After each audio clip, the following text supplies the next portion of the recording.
back to another episode of Chocolate Conversations Podcast, where we have real conversations that speak directly to you. I'm your host, Keon Taylor, a.k.a. Key, alongside my co-host, the inspirational and beautiful Dr. V. And last but not least, the myth, the mother legend, Hafiz Stokes, everybody. Oh, and I ain't done yet. We ain't done. We got an amazing guest in the building today. Do you want to go by Shy or what?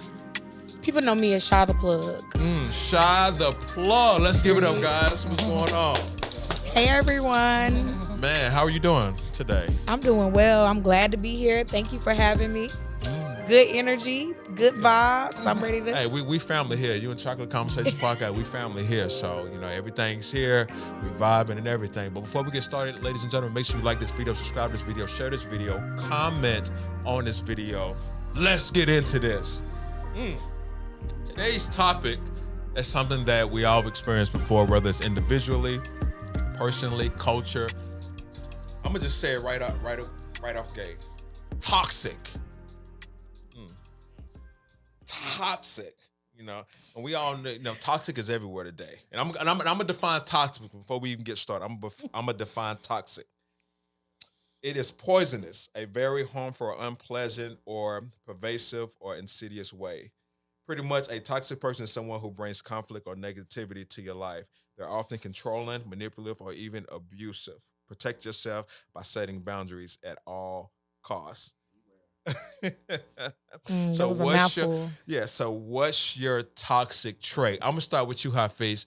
Toxic, man. I gotta make my way around. What's your toxic trait, man? Like, let's talk about it. Try not to be toxic. I would say maybe I can have my moments. I think I've talked to you about this. I can have my moments where I can get like too stagnant, too comfortable, too predictable. Where like if I'm dealing with a girl, I may just too structured or too I'm always kind of predictable. Like I need to kind of continue doing some of the things that I did to get her. Like I can be too complacent sometimes. Would y'all define that as toxic? As far as because here's the thing, don't some women like routine on when a guy like what you're gonna get from a nigga. You know what I mean? You know what it is. Do. Yeah. Some women do. I wouldn't necessarily label that as toxic because I don't think him doing that is, by definition poisonous. But it could be, boring or get stale in a relationship for certain types of women. But there are some women that love that predictability, that love to be able to, feel like I know my man like the back of my hand. Like I know what he's gonna do. I know his moves, and I can predict how I'm gonna behave to, give him what he needs. And here's the thing: on the flip side of that, somebody who's so predictable, could that lead to infidelity? Could that lead to other things when you know what you're gonna get? So it's like, well, I'm kind of bored. I'm kind of, let me dip my head in a cookie jar. Let me, I say that depends on the woman. Depends on the type of person. Yeah. Mm-hmm. Okay. Yeah. I could dig that. What about you, Shy? What's your toxic trait? I'm very self-aware. I'm very self-aware, and I'm very honest with myself. That's why, I'm a constant work in progress. But I know that when I'm a person that does not often indulge in my emotions. Like I'm not really a very emotional person.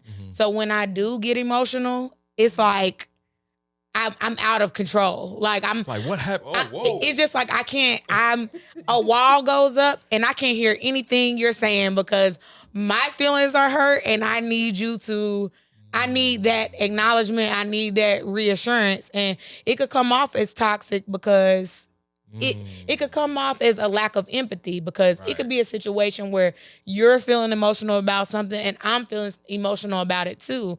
But I have suppressed or really not really felt any emotion about anything in so long. Once I do feel it, it could be an explosion.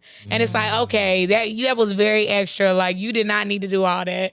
It wasn't that serious for you to, be blocking me out or to not hear me because I feel I have emotions in this too. It's not just about your feelings. So I'm self-aware enough to know that I have a tendency to do that, but I don't know. I think it's because of me not often indulging in really being emotional. So when I am, it's like I can't see anything else but what I'm feeling. So let me ask you this, Shy. So does that pose a challenge to like the man, if you a man that you're dealing with? Could he be like, man, where's this coming from? Like, how do you balance that? Do you like communicate with the dude? Like, look, this is, I need you to acknowledge my emotion. I need that. Or is this something that because sometimes women may come off like, that nigga just better figure it out. You know what I mean? I feel some type of way, and we supposed to be the man, diffuse this situation. You know what I mean? I'm a very effective communicator, so it's just like once I do, it's just like that's when the floodgates open. So I'm going to tell you everything about how I'm feeling, and I'm going to be very clear about it. You're not going to have to guess. I guess that's the way that my, partner is able to deal with that, is because I can communicate to him what I'm feeling like. And he has to, talk me off a ledge sometimes, like, Shy, calm down, like, relax. I know that you're in your feelings about this, and I know that you're upset, but you could just talk to me, and it does. And also, you don't have to come off as dismissive of my emotions, because the ones that you're feeling right now are so big. So it's just like he's able to take me from this lion state to, okay, I'm back to a gazelle, and I could talk to you and tell you, like, look, my feelings are hurt. This it's because of this, and this. Now I'm crying. Now I just want you to just, give me that reassurance, give me that clarity that I'm seeking in whatever situation it is. And he usually is able to handle that pretty well. Sometimes you got to learn as you go sometimes. Sometimes when you just with somebody, you may have your little toxic moments, but you got to take the game as you go, as you get it. You be like, damn, where does come from? And then that's a teaching moment. Right. You know what I mean? Dr. V. Oh, go ahead.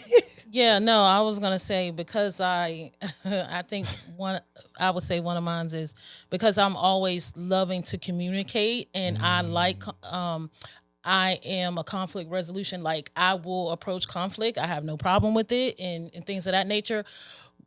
When it gets to a point that we've discussed this multiple times, and I shut down, and I don't want to talk about it no more. And sometimes I might be gone. But I know when you're talking about long term, I can't do that, right? But it's just like, because if you're constantly talking, and I don't know, I just had this conversation with somebody last week. It's like, I feel like, and I don't know how to say it, but it's like, I feel like that's what you do with kids, right? If you're constantly talking about certain things, to do certain things. And so when you're in, it's like, I'm trying to, because I do this sometimes at work, it's like, with some direct reports, it's like, but I have grace because I'm gonna be professional. But it's like, man, we're talking about the same thing over and over and over, and sometimes you just, you lose your patience or whatever, or So I notice, and because I am a person from the jump, come open door policy, come talk to me. We have a direct flow of communication.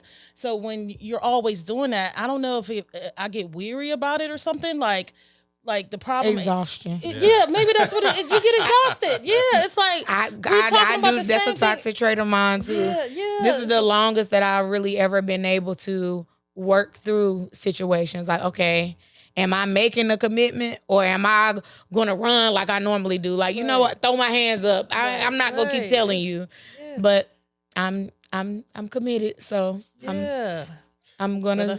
That's real stuff, man. It's hard to admit those things, right? It is, because it's like, dang, I gotta look at a mirror and see myself. I don't really like these things in other people, but I know that I do it too. Yeah. Yeah. I would say my toxic trait is communication, learning how to communicate effectively, and being a control freak. And I'm gonna explain, because it'd be a situation where I expect her to kind of know what I want, or I expected her to kind of know what it is, because I'm the kind of my toxic trait was, I want what I want when I want it. You know what I mean? Don't question me about it. If I say I want this, let me get it. If I say I want you to do it like this, that's the way I expect for it to happen. And sometimes I may not necessarily communicate it clearly, because I assume, okay, you fucking with me like that, you should already know what the fuck going on. So in my mind, do what I ask you to do. But it's not that I'm trying to be mean about it. It's like, man, you know what it is. And I think to me that's toxic. But how I worked on it is just communicating, just letting them know, hey, in the beginning, look, I like things a certain way. This is, you know what I mean? And sometimes they're not going to always do what you want them to do all the time. But that was kind of my toxic trait. You know, we want what we want when we want it. Maybe that's me being a control freak. But, you know, let's just keep it real. Like, we all like to have our way. You know what I mean? So it's not like we don't like to have our way or we don't like things working in our favor, but sometimes they can come off as a sense of entitlement because he's entitled, but you know what I mean? Yeah, entitlement is a toxic trait. Right. Yeah, that's definitely toxic. And expecting people to know and you're not clearly communicating those things. It's like, think about it. When an infant is crying, you're doing trial and error to figure out what is wrong with the infant because the infant can't communicate, but you can. So use your words. If you don't like this, tell her. Yeah. Tell her. And it doesn't have to be in a rude way. It doesn't have to be nasty. It's communicating your needs. Right. Like and know your partner and know how to communicate that in a way to get the end result that you want. Because it's just like, I look at things like this. Like, for example, you said at work. We do what we need to do at work to get what we need. Right. Whether we want to or not. Like, okay, I'm going to communicate this in this way because I know that this is going to yield the end result that I want. That's right. But when it comes to the people in our lives that are the closest, the people that we love, we just like, well, I said what I said. Right. No, we got to approach the people that we love with the same love and care. Because the ultimate goal is to get what you want. Like like what you were saying. If you want what you want, do what needs to be done to get it. Yeah, that's cool. I'm gonna take it back, guys. I'm gonna take it back a little bit. I'm gonna take it back because we got to get to the root of the shit. You know what I mean? So how does your upbringing connect to your toxic trait, or how does our upbringing connect to our toxic traits? Because sometimes we never go back to address what it is. Man, why is she acting like that? Or why is it that she like street niggas? Why she like these dope boys? Why she like a nigga that just treat her trashy? But that's the nigga she's comfortable with versus a dude that she really needs. So let's just take it back, man. I'm gonna start with you, Shy. Like, how does the upbringing connects to a person's current toxic trait? It could be personal experiences or anything, but I'm just curious about that. Well, I could say, growing up, I was the fixer. Like, for everybody in my family, like, I was the person that everybody came to resolve problems. So when I had problems, I was typically left to resolve them on my own. So that made me a bit more calculated and logical, which kind of really detracted from my divine femininity because I'm moving with logic. I'm moving with precision. I'm moving with, it's not that serious. I could do this, and this, and it's over. And in doing that, I was not always servicing my own emotions because I'm servicing the emotions of everybody else's. Yeah. So when it comes to, oh man, like, I'm with somebody and now I'm actually feeling stuff, this is weird. Like, I don't really know what to do. And then it's just like, okay, well, you know what to do when these things are happening with other people. So do the same thing for yourself. Communicate. But sometimes the emotional floodgates are open before I can even get that communication out. So that's what I'm working through and trying to get past. But yeah, I know that my upbringing and all of those life experiences have a direct correlation to why I behave the way I do now. And that's what I'm trying to work on. So how long did it take you to connect it to? Because sometimes when we do certain things, because I feel like it's one thing to know when you have a toxic trait or have issues, but there's another thing to understand why. Because I feel like sometimes people don't know, why am I doing this? So how long did it take you to kind of put two and two together? Like, oh, so the reason why I do this is because This is where it came from. So boom, you kind of piece it together. Did it take you a while to kind of figure that out? I would say literally the very first conflict that I ever had within my current relationship, I was able to piece those things together because like I said, I've always been a problem solver. So I'm always looking for, I'm always taking a deep dive into a situation. I take things and work backwards from them because that's how you resolve things. I think about it like if you ever had a thin, small, dainty chain untangling a necklace, you know, like you have to take your time to do that. And I do that with all of my thoughts most of the time because I'm a very cerebral person. So it's just like it didn't take me long. That first time I had an outburst and then I was embarrassed after the outburst. It was just like, girl, I need to talk to you. Like, and I had to have that internal dialogue with myself and try to work through those things. And I'm constantly doing that, trying to do that within my relationship, managing those emotions. That's awesome. Go ahead, Feast. Yeah, toxicity. It's definitely can be deeply rooted. From not necessarily just like our family background too, but because that can sway in not how you interact with men and women in relationships, but how you treat people. Mm-hmm. Because let's say if someone came from just like really tough backgrounds, maybe a toxic parents, that can mess up your mental when you out here interacting with people. Maybe you didn't receive love, and now you out here trying to receive it somewhere else. Maybe they didn't have a consistent father figure. Now you taking on the emotions of your mama. I mean, just a lot of different factors. Or it could be something, even the ones that are real personable, where people grew up and maybe they were assaulted, molested, or whatever by their parents, and now they go out here and they have that same energy when they interact with girls or just so many different factors that can play into how people interact, not only, like I said, in relationships, but just with people. So your family dynamic and where you were raised definitely plays a big part into toxic traits. But with your toxic trait, personally, would you say that is that more so your family upbringing, which led to kind of yours personally? Yeah, because I'm very fortunate to come from two parents, so I seen a little more structured. Right. And sometimes me just being because I'm simple. I do what I need to do. I work, I grind. I get that from my father. Just go out there and work. Go out there and create for yourself. Take care of your responsibility. Take care of your family. You don't have to be flashy all the time, but it's okay to have fun. But just make sure you're being proactive. And my father had structure in the house. So it may be boring sometimes, but I mean, it was good for my mom. And so that was instilled to me and my brothers. And I guess if that is a toxic trait, sometimes I would think, then that could be where that came from. That could be rooted from where that came from my parents. Good stuff. Dr. V? Yeah, so what you mentioned, definitely toxic traits can stem from learned behaviors from family and unresolved emotional issues. I mean, I've seen different shows or just knowing different people where they say, the woman might realizing in her adult life that she treats a man a certain type of way, like would scream at him, belittle him because she saw that her mom do that to the dad, right?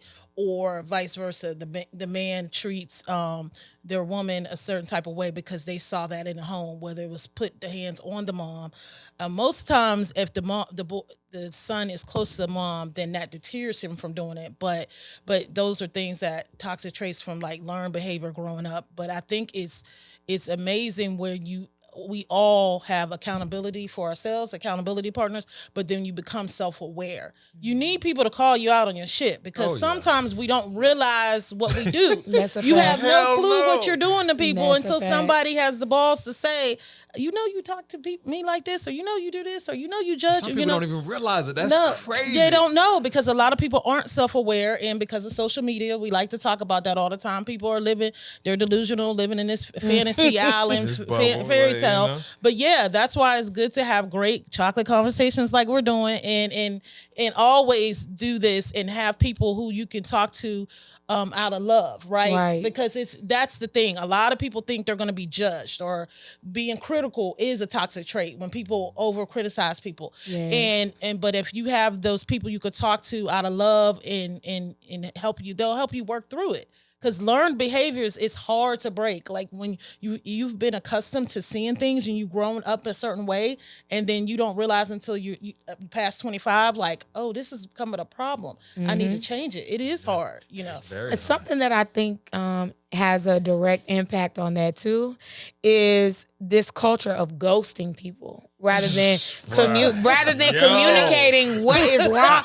Like what tell that person what they did so they will stop doing that. And that's a no. Because that person can move on with their life and say, okay, this is what I need to, but they don't even address it. It's just like, well, I was just too much for him. Y'all. Episode 2, ghosting. We just did an episode. That's crazy. Yeah. I think there's something I think it all sums around just accountability. Not being held accountable or want somebody to hold you accountable is a toxic trait. I think that's a big toxic trait for a lot of people. Yeah. You all may have been guilty of it because I'm gonna keep it a buck. Some men too. Yeah, I'm saying everybody. Because I'm gonna keep it a buck. Nobody likes to be held accountable. Somebody tell, look, you fucking up. Like you ain't doing what you're supposed to do. Nobody likes to hear. I get it, but it's people don't want to admit it. It's needed. People don't want. That is I would say that is a toxic trait for a lot of people. It just depends on the variations, and then to handle that, it's how you say it and not how you. If I'm saying it right, how you say it, what you say it, but just like she said, talking to people with love. You know, if you don't have anybody you trust enough to give you that feedback, most people will write it off as it's not true, or this person's hating, or they don't know what they're talking about. No, they know what they're talking about, and you need to listen, take heed. Right. Man, for me, I think from my upbringing, you know, when my parents had me, they were already older. You know, I'm the youngest of 6 boys, so my parents was having health issues and stuff around the time I came along. So sometimes when they would go to work, they would get home late, go to sleep. So a lot of stuff I kind of had to fend for myself. So I didn't really get a lot of attention, a lot of nurturing growing up because around the time I came along, my parents were already older, health issues and stuff. So I had to kind of figure things out on my own. So I guess as I got older in relationships, it was just that self-entitlement or that I deserve this. No, you ain't gonna. That was baby Keon. Yeah, you gonna show up for me. No, you gonna do this. No, I need to be priority. I need to be this because I didn't feel like I was priority in my household. But I understood just because of the health issues, and I had a stepfather, but it was one of those relationships where, you know, he was for my mom and great provider, but wasn't necessarily a great father. He just did the best that he could for what he did.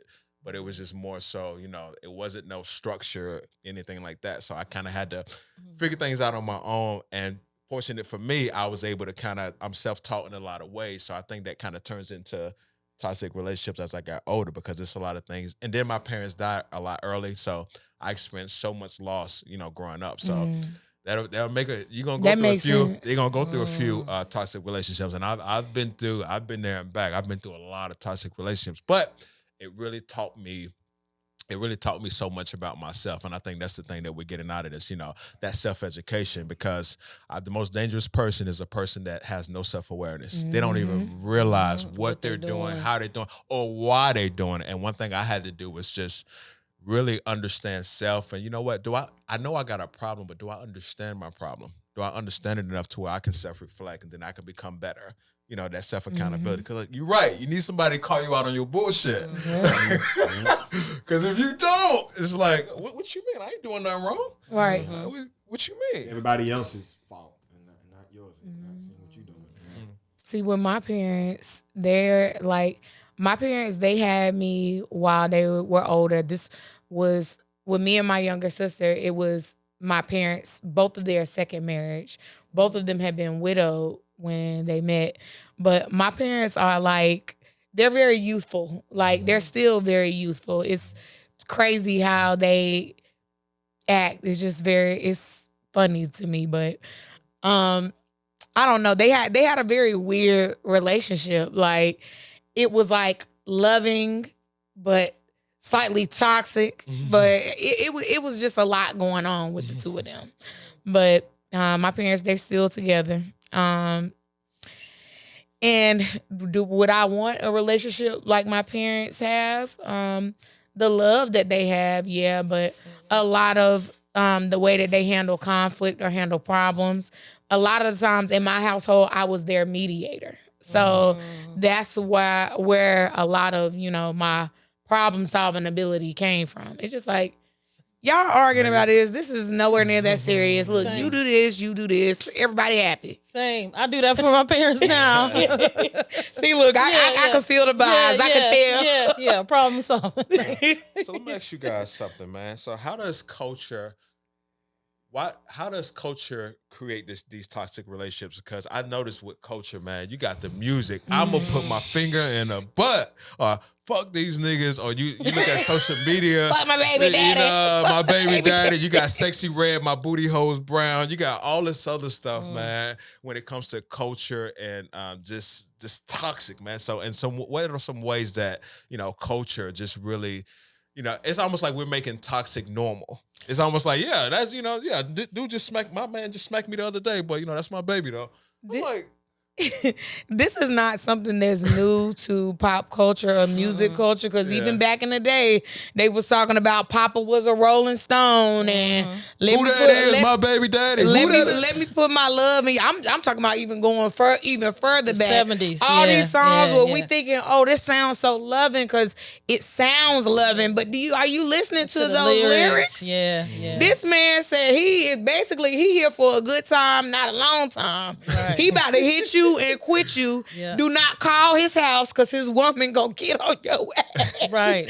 So it's something that has been prevalent in our culture for a very long time. That's right. But there was at some point more balance. Now it's just it seems like it's so one-sided. You don't really hear too many people singing about love, and the people that are singing about love are singing about heartbreak and toxic love. Like, think about Summer Walker, think about SZA, think about the content of their music. So it's just like, that's attributes to the glorification of these toxic relationships. Like, and that's what sells. I'm sorry not to cut you off, but that's what sells. Yeah. Let's that's what people attracted to. Future, toxic as hell, man. but that shit sells. Yeah. And I listen to it.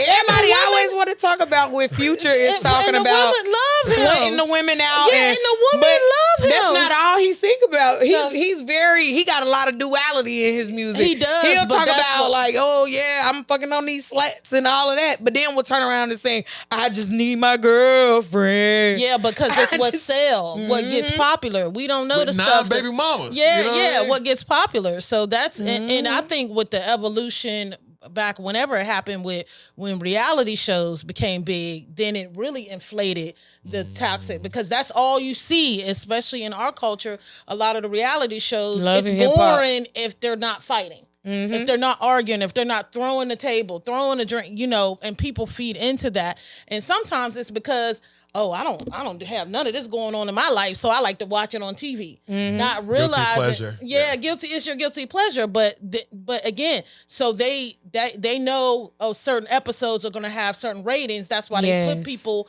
because you've heard celebrities say they quit because they was like, they would continue to put them in certain predicaments where they know it's going to be a fight, and they got tired of it. But they was like, that's what the people want to see. So that is so true. I know you gonna say that. That's what sells. Yeah, you get my point. I mean, I said this before.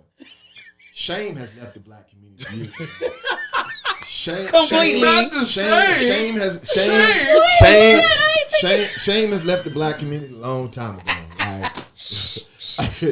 It goes back deeply rooted because, like I said before, any narrative. I know we enjoy tribal music and all the different things. We enjoy it. We enjoy it. Toxicity, all of that, the drama, it sells. It sells.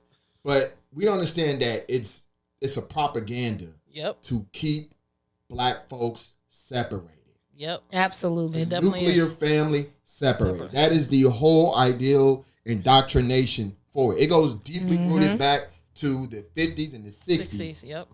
And now we're seeing it propagandized in our music and our culture. Why you think you see reality shows more highlighted, and you got, entertainers being with the most ratchet past being highlighted versus someone who's an achievement, like an actress, a doctor.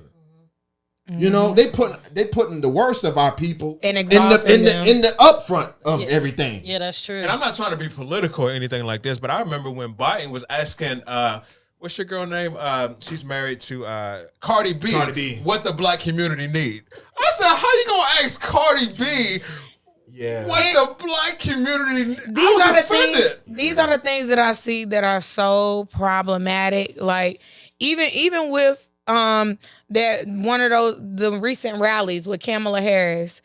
Why is Megan Thee Stallion twerking? Like we're supposed to be talking about policy. We're supposed to be talking about what you're going to be doing for the community, and you turn it into you. No matter what, they find a way to permeate that with raunch culture. Like Let me ask you, to make that like that is the totality of what black people are. Man, that's so brilliant what you just said. Let me ask you guys something here, and maybe individually you guys can help me out with this.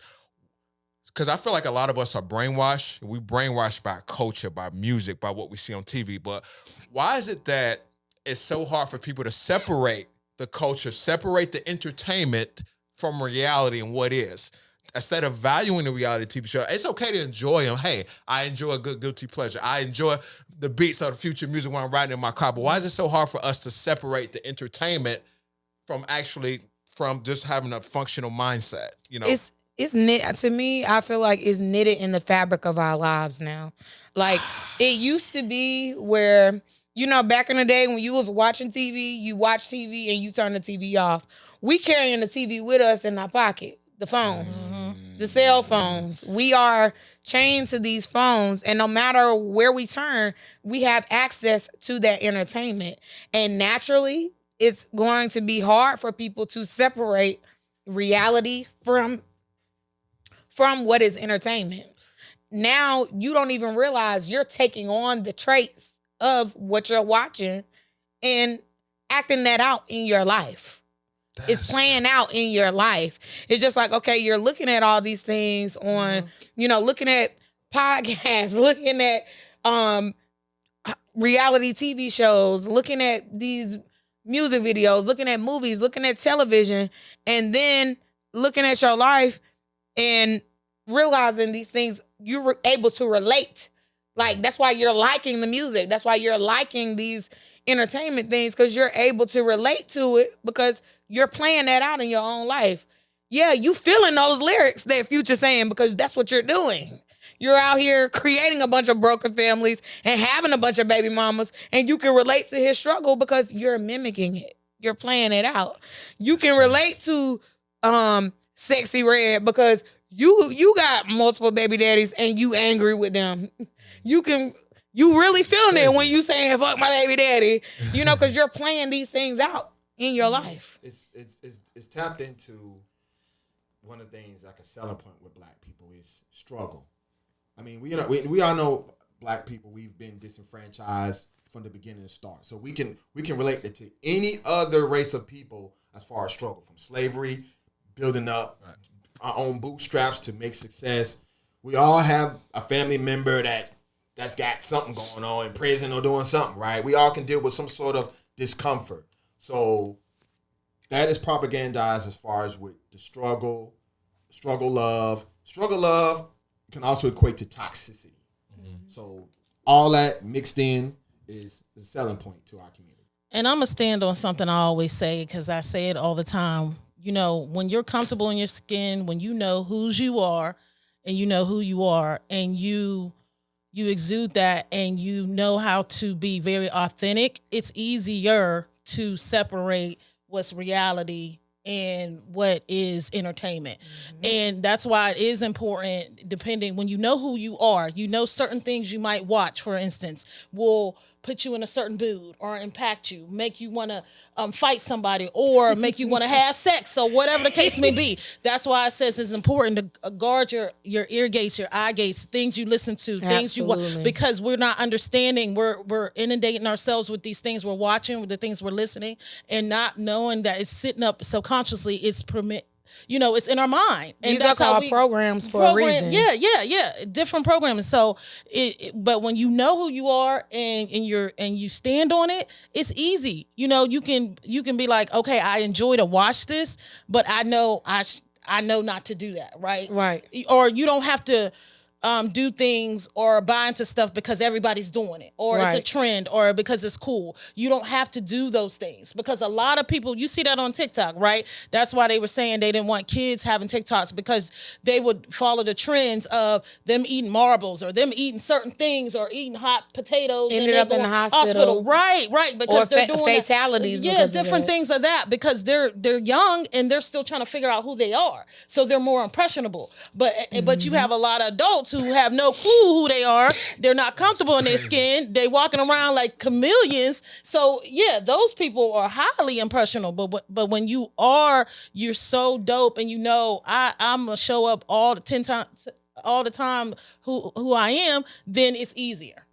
You made an interesting point. A lot of people don't really know who they are, and they let TV and they let culture raise them. I remember it was this guy, this YouTuber. He was talking about how, I'm teaching. I want to teach Black people how to invest. So I think he did a little launch day of, Black people. Let me teach you how to invest your money. Let me teach you about index funds. Let me teach you about things that set you guys up for the next 40 or 50 years. He said he barely cracked 10,000 views, but then, future baby mama just got into a car wreck, 1 billion views. So it's like, where's the, but you would think that a man giving you $1 million worth of game, he's telling you how to invest. He's teaching you about index funds. He's teaching you about investing. He's teaching you about how to grow your money. But you focusing on Future and these celebrities, which they can't do nothing for you. They don't even live in your world. And I feel like sometimes we evolve the celebrities too much into our personal affairs when really we don't need to, because at the end of the day, they just entertaining you, but they don't live in your world and they can't do nothing for you.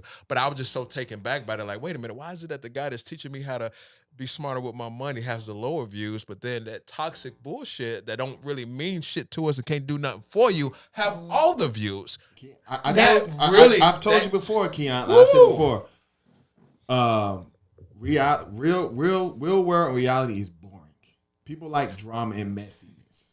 It's suspense. People like escaping reality. Like escaping reality. Yeah. It's suspense. But with a lot of people that are trying to be informative like that, you see the state of our people. If you really want to reach people, because they're, the people that he reached, those are people that are looking for it. Those Right. 10,000 viewers, that's his target audience. That's right. But if he's trying to reach a broader audience, like to get those people that are looking at these other things to look at what he's doing, edutainment. Because you have to meet people where they are. You see Speak the their state, language, right? yeah. Speak their language. You know what I'm saying? You speaking French and they over here speaking Spanish. You gonna have to tweak They something. gonna be like, what? Because the average dude in the hood gonna be like, man, what this nigga? Right. Man, what he talking? Yo, bro, Right. I'm getting mine how I get it. I'm thinking about today. I'm not even thinking about 10 years from now investing my money. I need this money now. You know what I mean? Right, that's a Right. great point, because that's why you see a lot of men in the Black community who do that. That they'll go get somebody in a culture. They'll do collaborations. Let me get somebody like Snoop or somebody who is relatable, or people respect, to talk about investing and stuff, to get their ear. You got to meet people where they are. But it's kind of Right. sad though. Like, you mean to tell me we got to go to Snoop Dogg to reach the people? But you know what? You may have a guy that's always been a part of this community for generations, and he just want to come by and do a podcast, or just give somebody $1 million worth of game and donating his time. They pay Snoop Dogg to give this information, but it's like, damn, why we have to go? We got to go that big just to reach people that we need to reach so they can better their lives. And I think that's kind of sad. It's like, damn. It is. So do y'all feel like the way, when you look at the state of this world now, do you feel like, I feel like I see a lot of, it's almost like anything that's bad is good and anything that's good is bad. And I'm going somewhere with this because I want y'all opinions on this. I remember I was on set, I was on a film shoot, and I asked this girl, I said, so why do women like toxic men, or why do women identify toxic man as good? She said, because they fun, they exciting. I don't want a guy that don't give me drama. I don't want no guy that don't stress me out a little bit. I want that, because the toxic Negroes, they just fun, they're excited. I'm like, wait a minute. Did you have a good relationship with your wife? She said, yeah. I said, did you listen to him? She said, sometimes, but I don't know, I just like toxic dudes. I said, so where does that stem from? She said, I guess looking at Tupac, looking at, and then she was just naming just bad boys. But I was like, wait a minute. So I asked her, I said, so you mean to tell me what's bad is good and what's good is bad? She said, pretty much. But it's like, it just doesn't make any sense. Am I missing something here? I don't know. That ties back to what we were talking about earlier. All of those underlying things, upbringing, because things that she may not learn behavior, things that she may not be able to recognize. But those were, when she was growing up, the people that she named, Tupac, those were the people that were being placed in front of her and being exalted as this is, the epitome of a black malehood. Yes, you know what I'm saying? This is the epitome. He's got the money. He's got the cars. He's got the women. He's got the looks. He's got, they even, because he had the intelligence and all of those other things too, but was still a thug. Like, it's just like, that's how that was presented. He was so well rounded. Right. That was how that was packaged up. It's just like, this is a Renaissance man. Yeah, I got everything in one man. Yes, he's cultured. Yes. He this man did ballet, but he will shoot a nigga. Right. Like that. And that's the part I struggle. I'm like, how you gonna be a ballet and then now you a thug? But people don't realize Tupac was an actor. He could be whatever they needed him to be in order for him to be a celebrity. And people don't realize many celebrities, that is what they're doing. It's no different from being an actor. They're playing a character. They're playing a role. Sexy Red is playing a role. She's playing a role. You know what I'm saying? She's playing a role. You could tell by how strategically she moves within the industry that this girl is not a dummy. You know what I'm saying? The way she presents herself. Yeah. But she knows that is what is going to garner attention. And sell. Saying that you're going to have a lip gloss named chlamydia.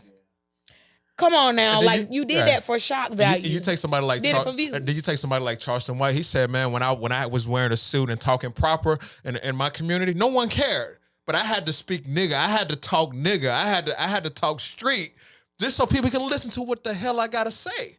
But I couldn't just walk in there in my normal, proper voice. Hey guys, let me help you out. Let me school you on some game. He said, no, I had to meet, like you said, I had to meet them where they are. Because people have to be able to emotionally be able to connect with you. I'm gonna say toxicity, toxic people, like you said, why you was talking about the example with the girl.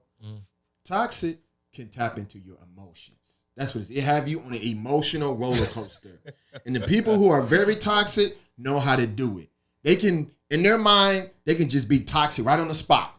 You can have, it can be just like a regular day and they can just, boom, be a toxic moment. Now they tapped into your emotions, girl or guy, and they got you all over the place. Got a hold on you. Yeah, yes. Because they've triggered you. They've triggered you emotionally.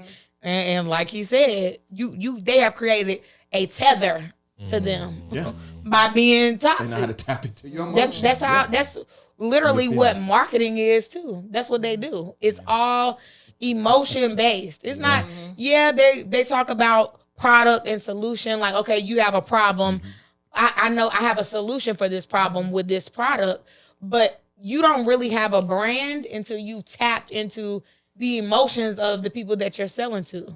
Think about Nike. Nike, prime example. They're masters of that.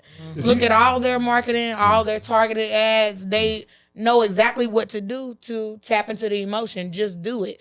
They give you this inspirational campaign to have you feeling like, man, I get me some Nikes, I can take over the world. Like, I mean, if you think about the most toxic person you ever been with, right? The most toxic man or woman you ever been with, what did they do?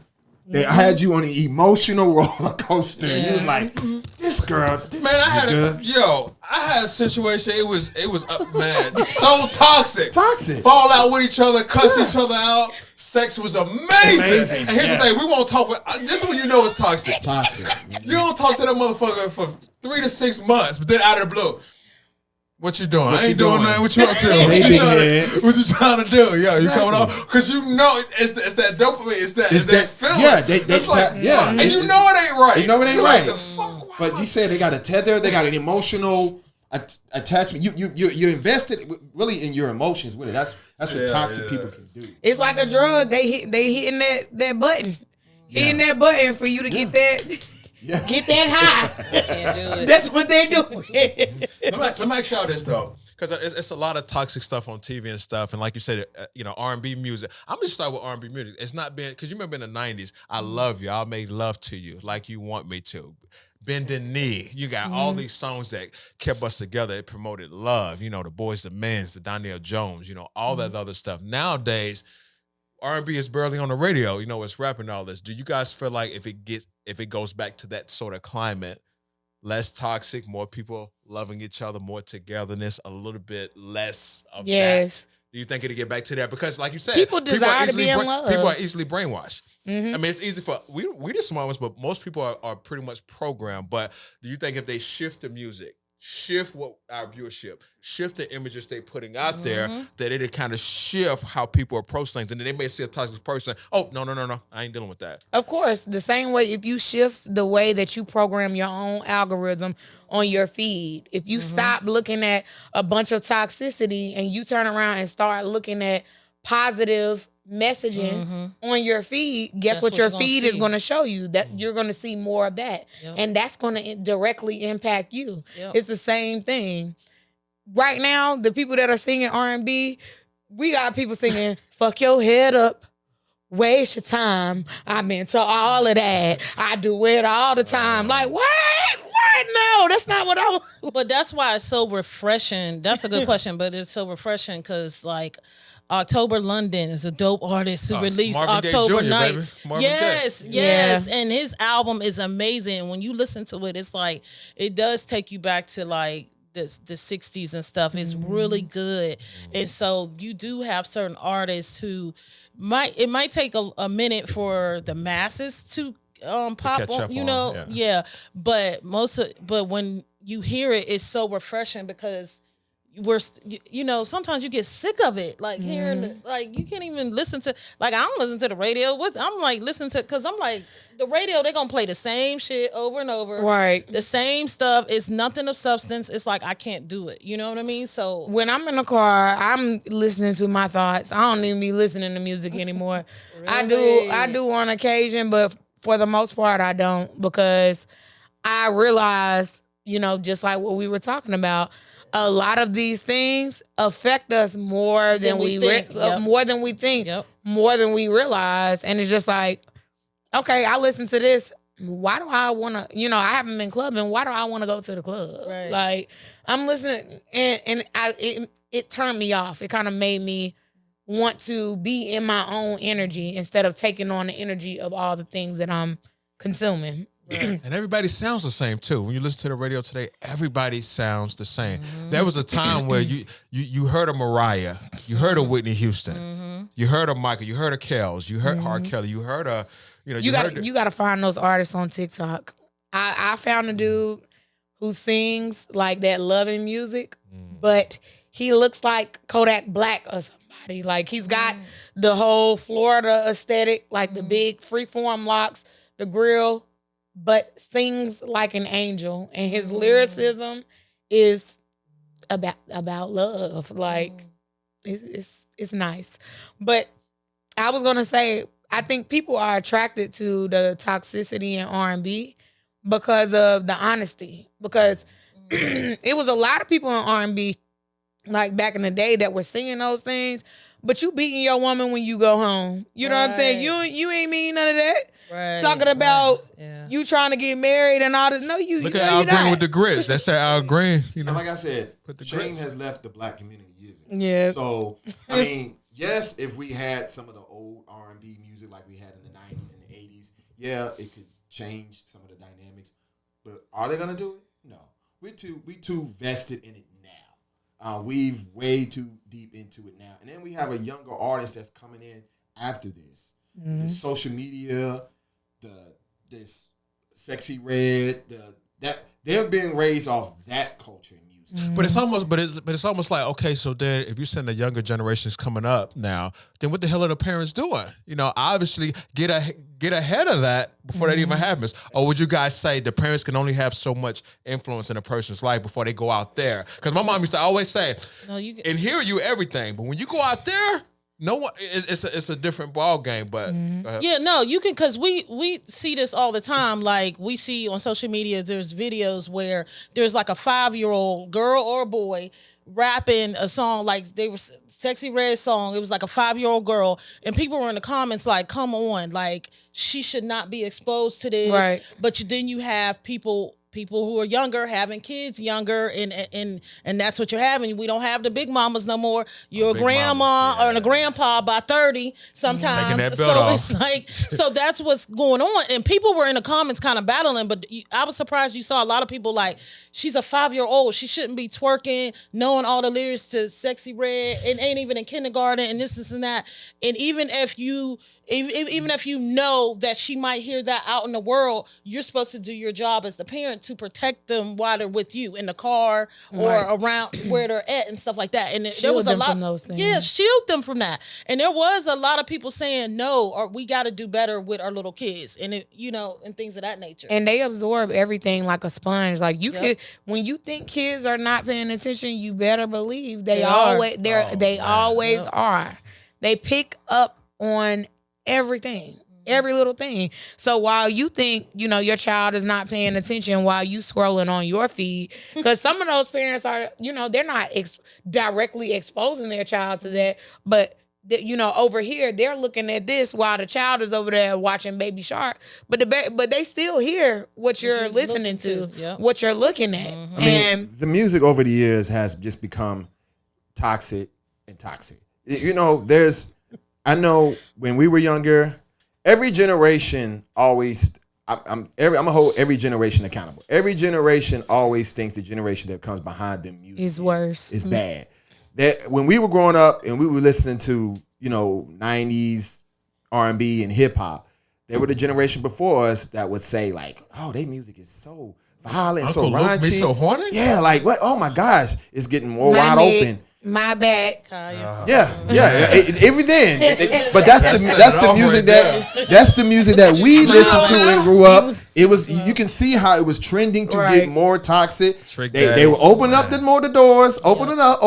Okay, we give them a little bit, and now the generations that have come after us is just wide open. As far as the toxicity. And in spite of the music, like the thing that's exacerbating this is the promotion of individualism. Like nobody is thinking, like he was talking about, nobody's thinking about the family nucleus or the structure. It's just like, I gotta get me, I gotta get what I want. And if I'm not getting what I want, then I'm gonna go get it from somebody who gonna give me what I want. And that's how people are moving these days. That's how people are acting. And also accessibility to everybody's accessible. Like you could be talking to a girl that is overseas somewhere else right now. If a woman that you talking to right now is acting up, then just like, okay, well, what you won't do, this girl over here is willing to do. I'm gonna fly over there. I'm gonna go see her because it's nothing for me to reach out to her or talk to her, or it's nothing for me to talk to somebody else in my own city because all of these people are accessible because we got the World Wide Web, we got social media. That instant gratification is what people are looking for and not really willing to make real commitments. And I feel like that's more of a problem than anything. Because yes, music and culture and all of these things are influential, but I feel like the thing that has made them magnified this impact is people being out for self. I want what I want. I'm going to get what I want by any means. And if you're not going to give it to me, I'm going to discard you and I'm going to get somebody else that's going to do it.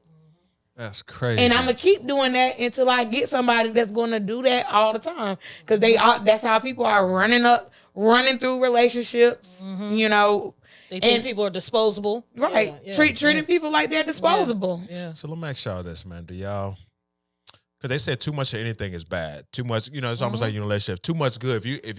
I'm sure if you guys was with a guy that's just so perfect, he could do no wrong, you would get tired of that. If you come across a guy that's too toxic, you're gonna get tired of that. Is there a balance between toxic and can a person be toxic and still be a good person? Like still be worth fighting for, still be worth building with, still, Yes, because I feel like what's the balance? We all are in certain degrees. There are people that are more toxic than others.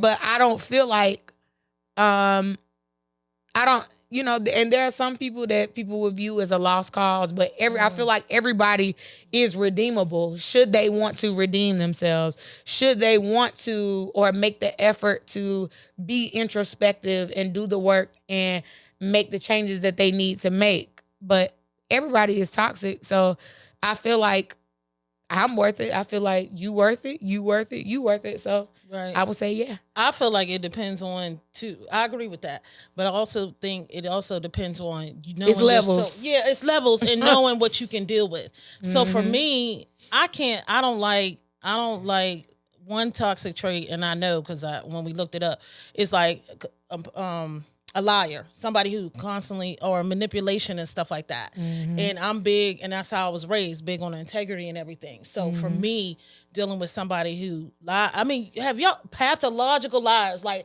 they will lie about what's going on outside, like the sky is green. I was at Tony's house. I was at Tony's house. Yeah, just be lying about random shit, and you like, why did you even have to lie? You couldn't even. So I just can't deal with that level of toxicity. Making up a whole story about what happened today. You wasn't even doing nothing wrong, but you just making stuff up. Like, I could never trust you. Right, ever. I can't deal with that. But it's something like what you said. Oh, if he's too in a routine, it's like, but I'll help him get out of that. Like, come on, babe, let's be spontaneous because I'm in a routine too. So there's certain things that you can work to. So I like when you said there's levels to it. But again, it goes back to we need to know ourselves and know what the hell we can deal with, because a lot of this shit we can't deal with on a regular basis. And knowing what toxic traits will and will not mix with the other. Like, okay, are we able to work on these things together and move forward together and fix what is wrong with both of us together? If we can't do that in tandem, it's no need in us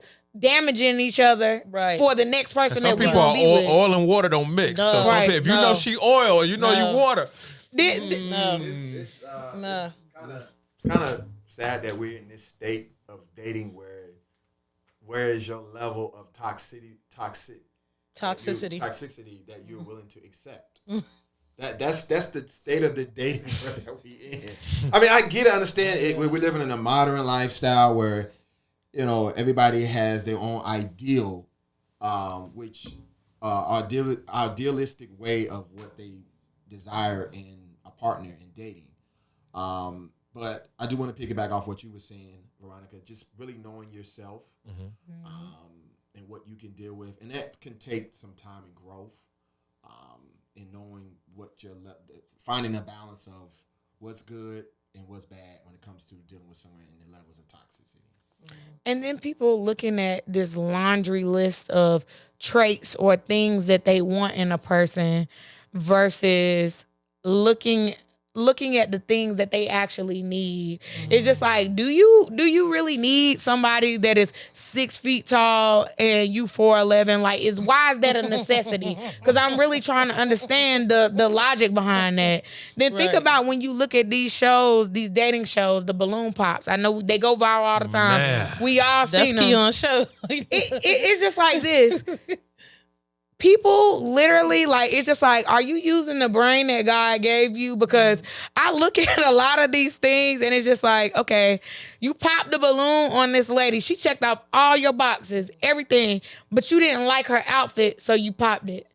Her clothes can be changed. Right. She can change her clothes. I told them that. It's been dudes where her clothes he was can be canceling changed. all the females because they wore black or dark colors. Yeah, I saw the dude with the glasses with the locks. Yes. But hold on. Yes. Here's a classic. It was just his height. Yeah. Nice guy. It's just his height. Yeah. No, that happens a lot. Yeah, that happens a lot. That happens a lot. That does. It's just like this. Unless you are a woman that is huge, like, some of the really tall women that I've seen on there. And I know a lot of tall women that don't care if a man is short. Right. It's not, people have, I don't know where all of this internet rhetoric came from, where dudes think that every woman walking, if you're not 6 feet or above, you nothing. Like, no. In reality, you see couples like that all the time. Go to Walmart, go to Target, go down the street. You're gonna see these couples with these differences in height. That's because most people's standards are idealistic. Meaning, ideally, I would prefer somebody 6'2" or this, make six figures, or a woman this and that, but who they actually end up with is totally different. Mm-hmm. Yep. That's crazy, man. But people, and this is why a lot of people's marriages don't last, relationships don't last, none of those things don't last, because they are looking at that laundry list of things versus they're dehumanizing the people that they trying to be with, which is crazy. Like, that's wow, man.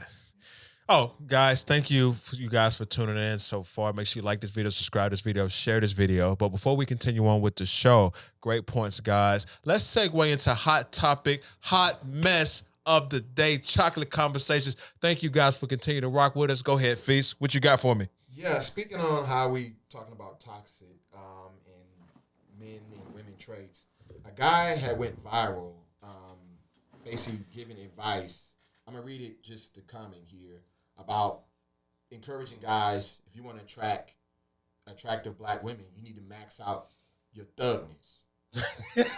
Maxing out being a thug. I'm gonna read it. I'm gonna read it quickly. Thug maxing is essential to dating attractive black women. If you watch the Pop Balloon show and any other street interview, you can see attractive black women prefer black men who are thug maxed. It doesn't matter if she's a good girl or a hood girl.